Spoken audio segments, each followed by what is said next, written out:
Spoštovane obiskovalke, obiskovalci, dober dan, dobrodošli, lepo vas pozdravljam v imenu založbe Družina na našem prvem dogodku danes na tej pogovorni postaji. To bo pogovor ob knjigi Ukrajina pod križem.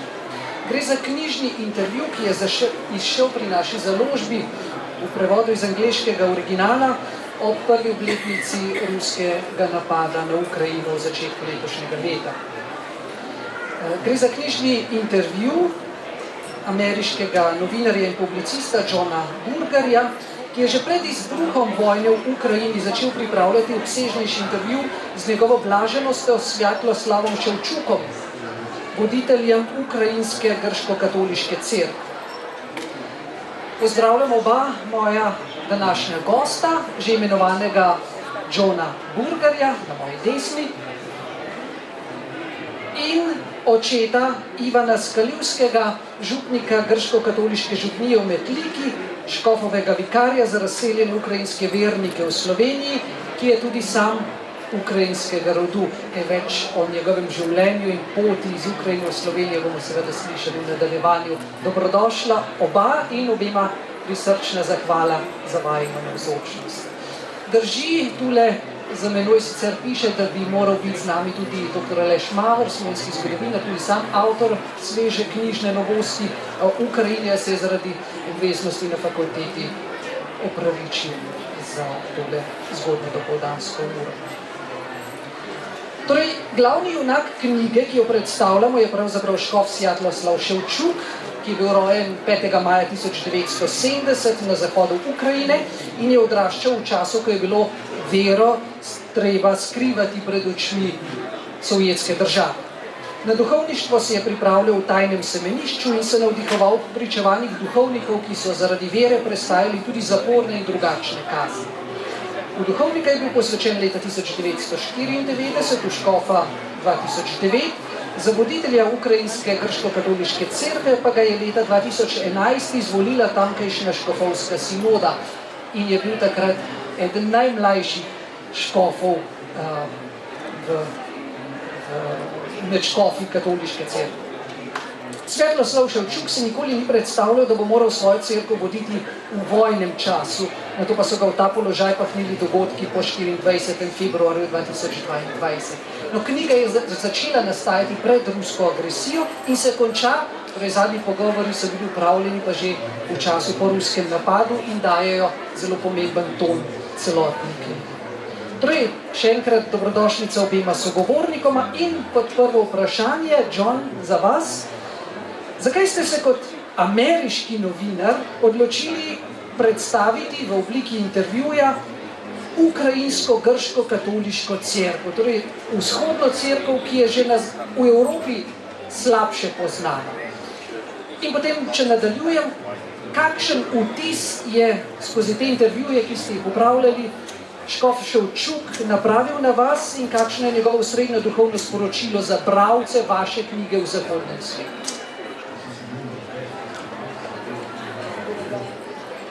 Well, good morning, everyone. Thank you so much for having me here. Thank you to Družina for all the work you've done in bringing this story to your readers here in Slovenia. This project was proposed to me by some of the staff working with His Beatitude Svjatoslav, because there really had not been a good English biography of him. He had done some books in Polish and Italian in a very similar format, question and answer. But they felt that the story of the Ukrainian Greek Catholic Church needed to be better known in the West. You're right, it's not that well known. It was to me because of a family connection. I'm not even Ukrainian myself, and I grew up in a Latin Catholic, a Western Christian tradition. So I was somewhat familiar with it. But as I got to know his Beatitude story better, and the story of Ukraine in the 20th century, it impressed me more and more because of the the sacrifices people made to hold on to their faith in those times of oppression. The church, the Ukrainian Greek Catholic Church, was made illegal in 1946 and had to practice in the underground for a good 4 decades, 40 years, until it came out into the light in 1989, 1990. In fact, I wanted to call the book Into the Light originally. My editors had other ideas, but this whole theme of light and darkness really struck me very powerfully, because the church, being in the underground, was in a sense hiding its light, the light of Christ. Otherwise, there could be political and legal repercussions. But that light was never snuffed out. It was never extinguished. It was kept alive, especially in the setting of the Ukrainian family. We refer to the family in the Catholic tradition very often as the domestic church. And that is a sense that we in the West tend to lose sight of. But here, in this history of the Ukrainian Greek Catholic Church in the 20th century, is a wonderful example for us, Catholics and Christians in the West, in the United States, to become more familiar with and to be inspired by. Because that is where the faith is primarily passed down. My wife, who's here with me in Slovenia, has been very active in teaching catechism in the church school. And a couple of times, because of her travels, I've had to fill in for her. And I find myself going in front of these young people, maybe 12 or 13 years old, and speaking about elements of the faith, and I get a blank stare, like they don't know what I'm talking about. It's like I'm speaking a different language to them. And we know that a large part of that is because in the West, the family has been broken up in many different ways by many different influences. And the faith takes a second or a third or a fourth place, if at all. It is the parents who are the primary teachers of their children. And that's something we have to recover. Ukrainians have suffered a lot for their faith in the past, and unfortunately we see it happening again in the occupied territories of Ukraine. So we should pay more attention to that example, I think. Hvala lepa. Bi lahko, kot ste ravno že v zadnjih stavkih omenili, številne preizkušnje, ki so jih skozi zgodovino izkusili Ukrajinci, bi morda ob tem lahko kratko predstavili zgodbo o duhovniškem poklicu in rasti do posvečenja Svjatoslava Ševčuka. Vemo, da se je to dogajalo še v obdobju sovjetskega režima.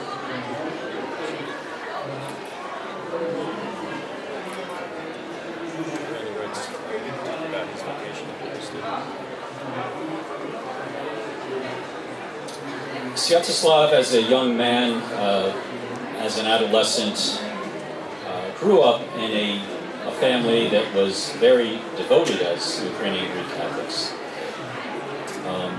Some of the things they had to do to maintain their faith was, if they couldn't find a place where they could receive the sacraments in the Divine Liturgy on a Sunday, they would have to tune into a special broadcast from the Vatican on Vatican radio, where they broadcast the Divine Liturgy, and they would have to almost pretend to be in a church. And again, this is where the domestic church comes into play. And they had to keep it very secret. His mother was a teacher, his father was an engineer in the public service. These were very sensitive jobs. And if the authorities knew that they were practicing the faith of the Ukrainian Greek Catholic Church in secret, they could lose those jobs. As a teacher, you had to promote the state ideology in school, even if you're a music teacher, as she was. And this faith was contrary to that ideology. There are also opportunities for the family to worship in private homes, these secret house churches where a priest would come at night under cover of darkness. So they took a lot of great risks. And why did they do that? They could have gone to the open Orthodox Church because the Soviet authorities allowed the Orthodox Church under the Moscow Patriarchate to continue operating because it was easy to manipulate that church for the state's purposes, not the Ukrainian Greek Catholic Church. They took these risks, number one, to continue to be in communion with the successor of St. Peter, the Bishop of Rome, and also in order to receive the most precious thing that they could have in their lives, which is the Holy Eucharist. So I really do believe that he was so deeply affected by these examples of his parents, his grandparents, as he was growing up. And this really influenced his vocation. He had a good voice as a singer, and in the Ukrainian Greek Catholic Church, as in the Orthodox Church, the whole liturgy is sung, and you really need to have a good singing voice. So one of the priests noticed that he was a good singer, and particularly asked for him to assist at these liturgies, these secret liturgies. So all of this was in the atmosphere, and I think really influenced his choice to become a priest. He had this special visit to a monastery known as Pochayev in the western part of Ukraine, where the special icon of Our Lady of Pochayev was being displayed on a particular feast day, and he remembers praying in front of that icon and saying, "Blessed Mother, if it is your will, please help me to become a priest. I don't know how, but with God nothing is impossible." So he was able to, through family connections, get involved in an underground seminary. And again, this whole idea of taking risks for something that was so precious in his life, his spiritual life. If he was caught going to a secret seminary, he probably would lose all kinds of opportunities in the future. So this was the beginning of his priesthood. V knjigi Ukrajina pod križem je pričevanje škofa Ševčuka o njegovi poti do duhovništva zelo podrobno predstavljena. Imamo pa srečo eno pričevanje o duhovništvu slišati iz prve roke. Oče Ivan, zelo smo veseli, da ste se nam pridružili. Kljub vaši mladosti za vami je zelo zanimiva, tudi boleča in polna preizkušenj življenjska pot. Kakšna je bila vaša pot do duhovniškega poklica? Vi ste živeli in ste rojeni v Ukrajini, izobraževali ste se seveda v domovini, pa potem na Poljskem, v Sloveniji, postali ste duhovnik križevske škofije, kjer delujete zadnja leta, tudi duhovniško posvečenje ste prejeli na Hrvaškem. Nam lahko kratko podelite to svojo zgodbo o poti do duhovniškega poklica? Hvala lepa prvo za vabilo, lep pozdrav vsem.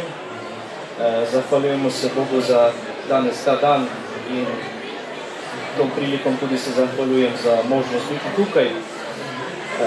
Jaz sem grkokatoliški duhovnik, delujem v Beli krajini, na področju Bele krajine, v grkokatoliški župniji svetega Cirila in Metoda, se pravi mestom Metlika v Sloveniji. V Slovenijo sem prišel nekaj let nazaj kot bogoslovec, kot kandidat novomeške škofije.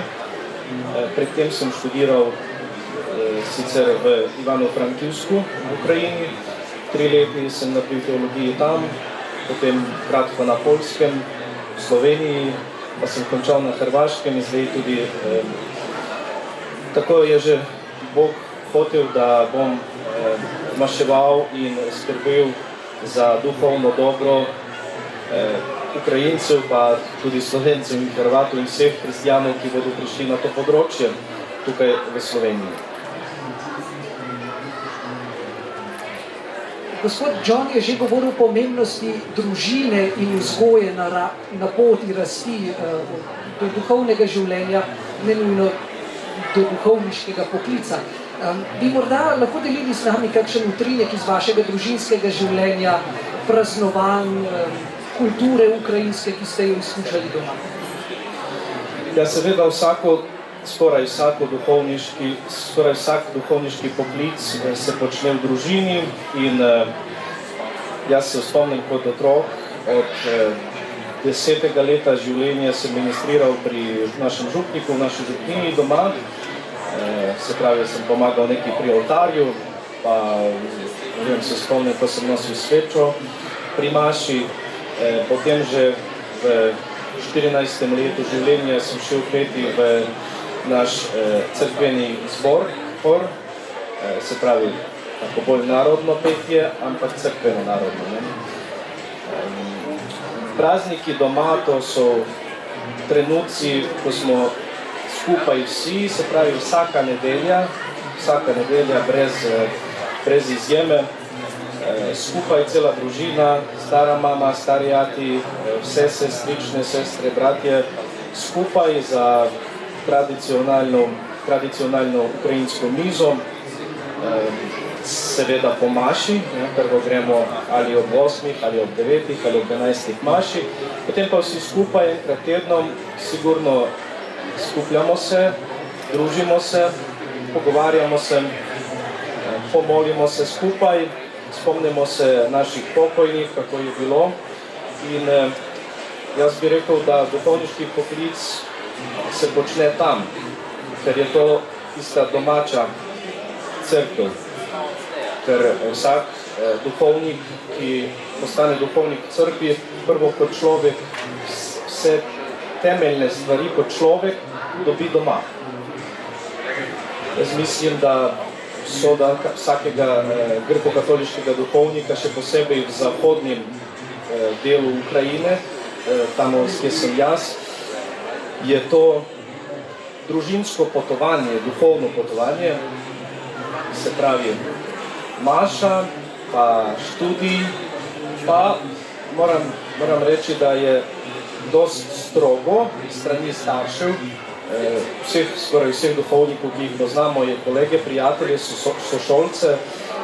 Starši so bili strogi, se pravi, ni pomembno, kaj si delal v soboto, nedeljo pa moraš k maši. Tudi če je ta maša ob 8, dragi moj, stani, pejdi, tudi če boš malo spal, pejdi k maši, ker vsi gremo k maši, nobenega ni doma. Sicer mama bo prišla prva od maše, da lahko skuha kosilo in tako naprej. Osebno mislim, da je zelo pomembno, tukaj je zdaj malček izgubljeno na zahodu, ta družinska edinost, enotnost, ta izvor, kjer človek lahko dobi te temeljne osnovne stvari, pa moč za duhovniško življenje, pa ne samo za duhovniško, ampak nasploh duhovno življenje. Tudi te nasvete od stare mame, od starega ateta, od domačega duhovnika, od starejših ljudi. Veliko sem se družil z starejšimi ljudmi takrat, ko sem bil bogoslovec pred semeniščem in sicer ta pot ni bila tako enostavna, ko sem že spomenul, sem šel par držav študirati. Veste, ko so eni ljudi govorili, da ja, veš, zdaj to ni popularno biti duhovnik, zdaj pejdi raje za kakšen management ali ekonomijo ali ne vem, pravo, karkoli. Starejši ljudje pa so rekli, pejdi tja in zatim do tebe kliče. poslušaj to, kar imaš v srcu, bodi pogumen, bo veliko stvari, ki bodo prišli kontra, ki bodo tebe poniževali, delali razne stvari, da ne prideš do tega, ne? Ker vsaka duhovniška pot je borba, je bitka. In tisto bitko moraš zmagati do trenutka, dokdaj ne postaneš duhovnik, potem se počne spet nova borba, nova bitka, še hujša. Zakaj? Ker dobro vsi veste, kaj pomeni v današnjem vremenu, v današnjem času biti duhovnik. Vam čestitam za ta pogum in vam bo še obilo blagoslova pri vašem delu in na življenjski poti, vsekakor. Sedaj pa bi pravzaprav naslednje vprašanje postavil obema. Govorimo o ukrajinski grškokatoliški cerkvi, kot smo že uvodoma povedali, to je cerkvena skupnost, ki jo pravzaprav na zahodu slabo poznamo. Bi nam lahko oba kratko predstavila osnovne značilnosti ukrajinske grškokatoliške cerkve, njene posebnosti in predvsem njeno vlogo v ukrajinski kulturi in zgodovini. Čom bi morda bi začeli? Sure, this would be a good question for both of us because for Father, it's a view from the inside. For me, it's a view of an outsider, of someone who grew up in the Latin West, who's come to appreciate this tradition. Very, very briefly, the overarching history would be that the Ukrainian Greek Catholic Church comes from the Orthodox East. The mother church is the Church of Constantinople. So I'll say we because my wife and I have embraced this tradition. We are regular attendees at a Ukrainian church in the United States. We follow the Orthodox spirituality and traditions. You mentioned the liturgy before, and this is so important. I mean, we often think of this as the Sunday obligation. You must go to liturgy, and it comes across as being like a legalistic thing. But Holy Mother Church does this because she knows it is so important for our spirituality, for the life of our soul. The Orthodox Church, the Orthodox tradition which we inherit, lays such an important. There's so much importance attributed to approaching the mystery. In the West, we tend to see things more in black and white terms. In the East, it's like you stand before something that you cannot really describe. You cannot put it into words. I mean, I was always affected so deeply by the beautiful music of the Orthodox tradition. I'm a journalist. We're trained to describe things in nouns primarily. To be so concrete. But for the life of me, I cannot describe some of the most beautiful music of the Orthodox tradition, which we use in our church. The hymnody, the chants, the great harmonies. So I think a lot about that today. And I thank God that in Ukraine, the Ukrainian Greek Catholic Church has been able to survive, was able to survive during that period of the Soviet oppression and carry this tradition forward. God works in mysterious ways. That liturgy is so important to the people today in Ukraine because of what they're going through, especially in the East and the South. His Beatitude Svjatoslav was very insistent in the beginning that priests remain with their people in this wartime Ukraine. Why? Because only they can bring them this mysterious liturgy. people have described the Divine Liturgy as being a taste of the heavenly kingdom, a foretaste of where we are going in our eternal life. And if there was ever a time when that was more important, it is right now. And I really believe it is one thing that is helping Ukrainians, both Catholic and Orthodox, to be resilient in the face of this Russian aggression. Če Ivan, da dopolniva nekoliko Johnov odgovor, torej na vprašanje o zgodovini in vlogi ukrajinske grškokatoliške cerkve v ukrajinski tradiciji, kulturi, zgodovini. To je manjšinska cerkev, večina Ukrajincev vendarle pripada torej pravoslavnemu občestvu. V čem je torej posebnost ukrajinske grškokatoliške cerkve in v kakšnem odnosu je s pravoslavno cerkvo? Hvala za vprašanje. Veste, v zgodovini učimo, da grkokatoliška cerkev v Ukrajini ima svoj začetek od 988. leta, ko je kijevska država sprejela kristjanstvo iz Konstantinopola takrat in nažalost kasneje, ko je bilo veliko skreganje v cerkvi 1054. leta, cerkva se je podelila na vzhod in na zahod. In jaz bi bil zelo oprezen z terminom, ki ga govorimo pravoslavno ali vzhodno. Ker zdaj pri nas v Ukrajini, koliko jaz vem, vsaj pravoslavni termin pravoslavni koristimo za konfesijo. Zdaj mednarodni termin ortodoksno lahko povemo vzhodna teologija, ortodoksna teologija, ampak ne mislimo na pravoslavno konfesijo, mislimo na vzhodno to, kar je skupno za nas. Zato po 1054. letu, po ukrajinski grkokatoliški cerkvi so že začetki lastne tradicije, običaja in svojega življenja. Kasneje pridemo do leta 1596, do Unije. Vrnimo se nazaj do edinosti s katoliško cerkvo, do edinosti s papežem.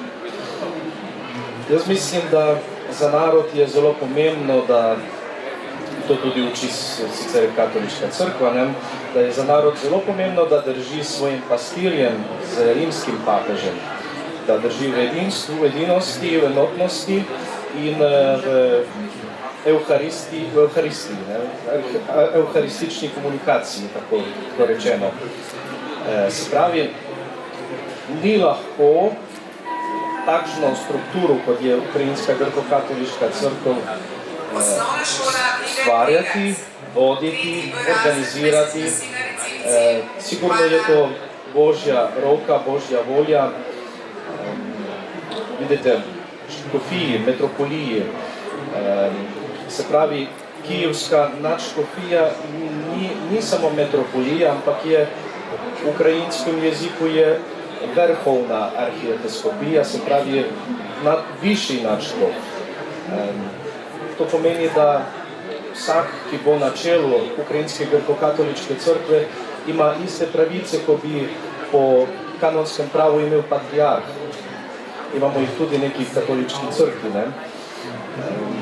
Mislim, da ko se je cerkev v tej uniji vrnila z svojo dediščino iz vzhoda, se pravi iz Konstantinopola, to treba naglasiti, da naše koreni, naše teologije, naše petje, tradicije, običaje, melodije niso iz nekih nepoznatih slovanskih izvirov, samo so iz Carigrada. Konstantinopol, ki so kasneje sicer bili malo, jaz si dovolim, da povem, hibridizirani zaradi domačega petja, ker v vsaki vasi, v vsakem mestu narod poje na svoj način, pa tudi v vsakem mestu, v vsaki vasi duhovnik malo na svoj način deli ali drugi obred. Včasih, ko ni bilo gretja, pa v cerkvi je bilo hladno, pa je moral vzeti malo več kakšne obleke, ne, da bi lahko zdržal ta obred, če jih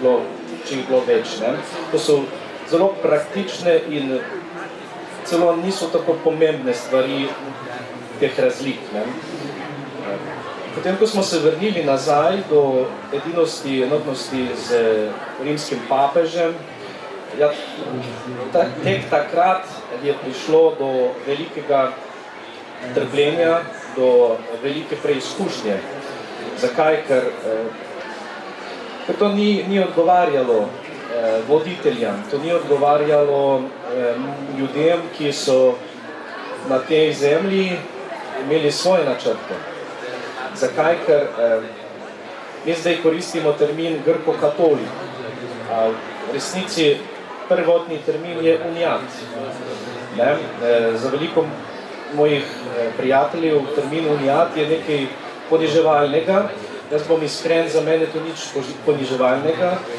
Za mene unijatstvo je pomeni izobraženje, medicina, muzika, kultura, svoboda in tako naprej. Se pravi, vse, kaj je k nam prišlo preko unijatizma v naši cerkvi v Ukrajini in tudi v tujini, mi to gledamo zelo pozitivno. Zakaj? Ker smo imeli takrat razvoj. Imeli smo knjige, veliko so tiskali, lahko smo v svojem jeziku molili. Jaz mislim, da vsak narod treba ceniti to, da lahko govori in moli v svojem maternem jeziku. Hvala lepa za ta krasen pogled v tradicijo ukrajinske grškokatoliške cerkve. John, pred dnevi ste obiskali škofijsko gimnazijo v Ljubljani in tam razpravljali z dijaki, ki so med drugim opazili ali izrazili opazko tudi to, da je na Zahodu, v Evropi, tudi v Združenih državah, poleg navdušenja nad vzhodnjaško ezoteriko, torej nad duhovnimi tradicijami iz Daljnega vzhoda, tudi vse več navdušenja nad vzhodnim krščanstvom ali vsaj liturgičnimi oblikami. Nenazadnje, to se lahko kaže tudi v tem, da tudi pri naši založbi v zadnjih letih je šlo v prevodu kar nekaj temeljnih del torej duhovnih pisateljev vzhodnega krščanstva, tudi iz pravoslavne cerkve. V čem vi vidite to privlačnost vzhodnega krščanskega izročila za zahodni svet?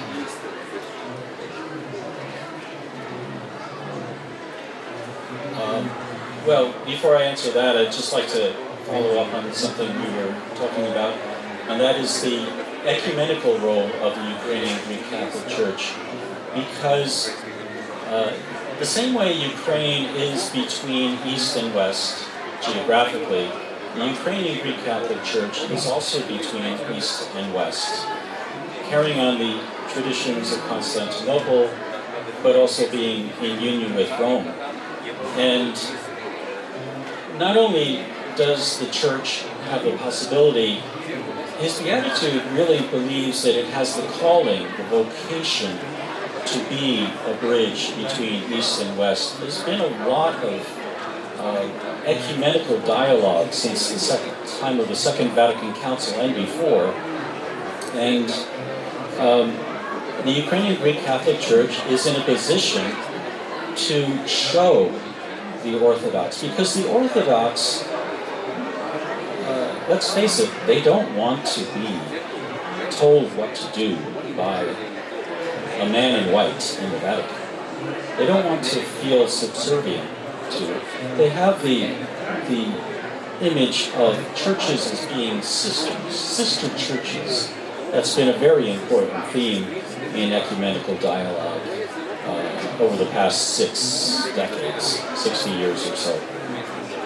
So His Beatitude believes that the Ukrainian Greek Catholic Church, being a sui juris church, a self-governing church in communion with Rome, able to carry on its Orthodox traditions, can demonstrate to the Orthodox that yes, you can maintain your Orthodox faith, tradition, spirituality, theology, ecclesiology, and be in communion with Rome as we are. with nothing taken away from you. So I think that's a very important vocation for our church today. And we strive to be orthodox in communion with Rome. Now, some people don't like that phraseology, but I think that is what we are de facto. We are Orthodox Christians in communion with Rome. You're right, David. There is a great attraction to it.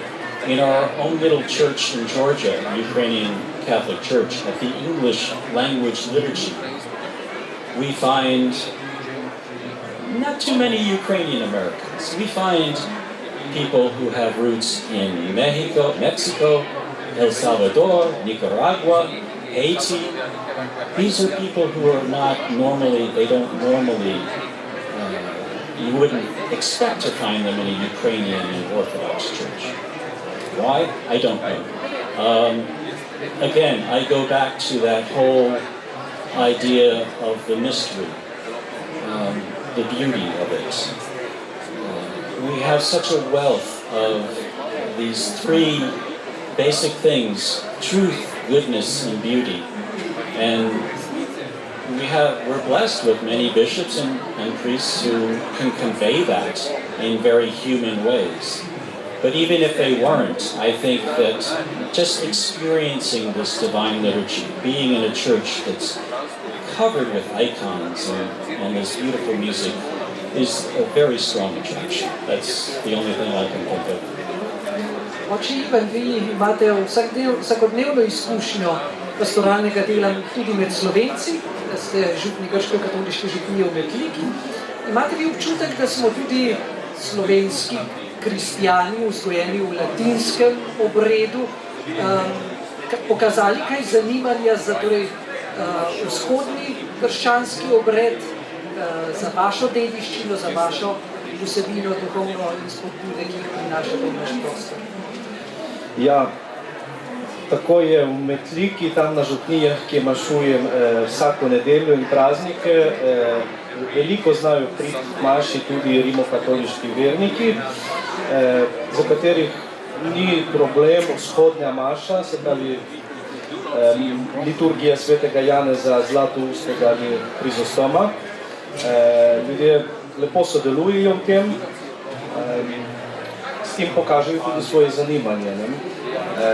Na zunajnem nivoju pa že večkrat smo naprimer v ljubljanski stolnici na vabilo gospoda nadškofa Stanislava Zoreta smo večkrat imeli sveto liturgijo Janeza Zlatoustega, večkrat za mir v Ukrajini, večkrat za vseh pokojnih v veliki lakoti v Ukrajini, gladomoru tako zvanem, ki je zdaj v teh dneh za njih največ molimo, to bo 90. obletnica od takrat. S tem jaz mislim, da tako kot so že povedali malo prej, da cerkev diši na zahod in na vzhod, kot ima kot dva krila, vzhodno in zahodno. Zaradi tega jaz mislim, da tukaj, pa tudi moram povedati, da tudi grkokatoliški verniki v Sloveniji veliko krat grejo na rimokatoliški maši, se pravi latinski maši, in molijo, ker za narod, za človeka je pomembno kontakt z Bogom, pogovor z Bogom, molitev. In kje je možnost, gre k vzhodni maši, kje je možnost, gre k latinski maši. Je pomembno, da kontaktira z Bogom. Sicer mi se trudimo, da vsak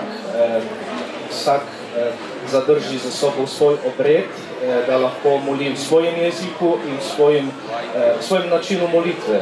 Ker se edino to razlikuje, pa najpomembnejše, kot sem rekel, jezik pa način.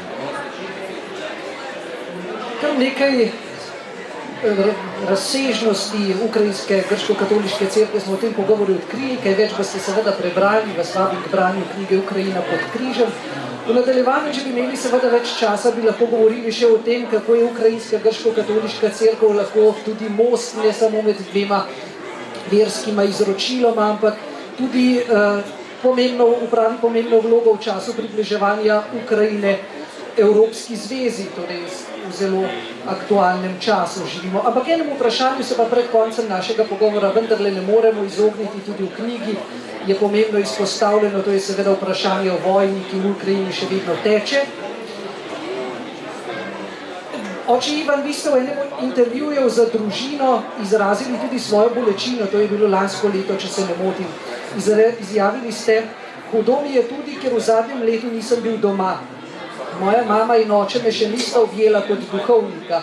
Nisem še imel mlade maše, kot rečete, v domovini, v domači vasi. Si predstavljate, da je to velika človeška in duhovna bolečina. Kakšno prihodnost vi vidite ob razvoju te vojaške agresije nad Ukrajino in prihodnost za sobivanje in nove odnose med ukrajinskim in ruskim narodom? To vse, kaj sem rekel v tem intervjuju, drži še vedno, ker doma še nisem bil. Veste kaj, težko je povedati o prihodnosti, naj to povedo tisti, ki vedo.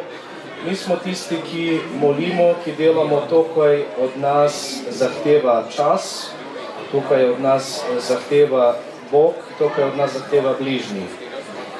Se pravi, vsak na svojem področju. Upajmo. Mi upamo, ker kristjan je optimist. Kristjanstvo je samo v sebi že optimistično. Mi upamo, da ta velika žrtev, ta borba, ta bitka, ta obranitev naše zemlje, naše države bo kar še naprej zdržala in enega dneva, ko se obranimo, ko Bog da ta najmočnejši svoj blagoslov človeku, ki se bori za resnico, za svojo pravico, da pridemo vsi skupaj, pa verjete tudi veliko slovenskih prijateljev že pričakujejo, da bi šli v Ukrajino pogledati, videti malo to vse, kaj berejo v zadnjih 2 letih.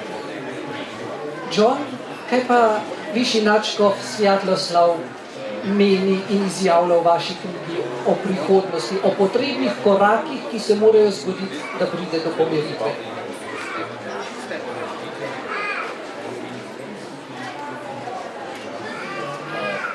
For his beatitude, truth is a very important element of this war.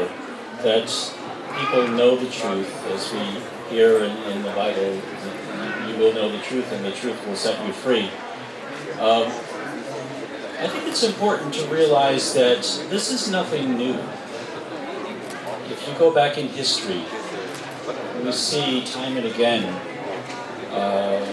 the Russian Empire trying to squelch the idea of Ukraine, a Ukrainian aspiration to freedom and independence and statehood. We've seen it under the Tsars, we saw it in the Stalinist era, the Soviet Union. We see things repeating themselves. It's disturbing that in parts of Russian-occupied Ukraine now, in the south and the east, it's impossible for the Ukrainian Greek Catholic Church to operate, to bring the sacraments to their people. Just 1 year ago, 2 priests in the city of Burgerja on the Sea of Azov were arrested and charged with plotting a terrorist act. They have not been heard from since. No one knows where they are or their condition. So his beatitude is very proactive in helping us in the West to understand that this is part of a continuum and that something has to change before something has to change in the Russian mentality. This whole idea of Ruski mir, a Russian world. Okay, it might be all right for Moscow, but this is Ukraine. This is not part of the Ruski mir. Hvala lepa. Naj povem, da smo višjega nadškofa Svjatoslava ob izidu slovenskega prevoda knjige prijazno povabili skupaj s slovenskimi škofi na obisk Slovenije. To povabilo je sprejel in obljubil, da bo našo državo obiskal, ko se bodo razmere v Ukrajini nekoliko umirile. Tako naših 45 minut se je sedaj izteklo. Mnogo bi seveda o tej temi še lahko govorili. Prijazno vas vabim, da se ustavite na stojnice in založbe Družina, kjer boste imeli priložnost tudi na 4 oči poklepetati z našima gostoma. Vabim vas tudi na druge dogodke naše založbe do zaključka Slovenskega knjižnega sejma. Obema sogovornikoma, očetu Ivanu in žonu Burgerju, se iskreno zahvaljujem za družbo. Bi pa, če smem, prosil, da zaključimo v ukrajinskem jeziku. Oče Ivan bi nam lahko v svojem maternem jeziku morda podelili blagoslov za vse, ki smo se zbrali na tem dogodku. Lahko. Благословення Господнє на вас, Його благодаттю і чоловіколюб'ям завжди, нині повсякчас і на віки вічні. Амінь. Hvala lepa. Hvala lepa in hvala tudi vam vsem in lep dan še naprej.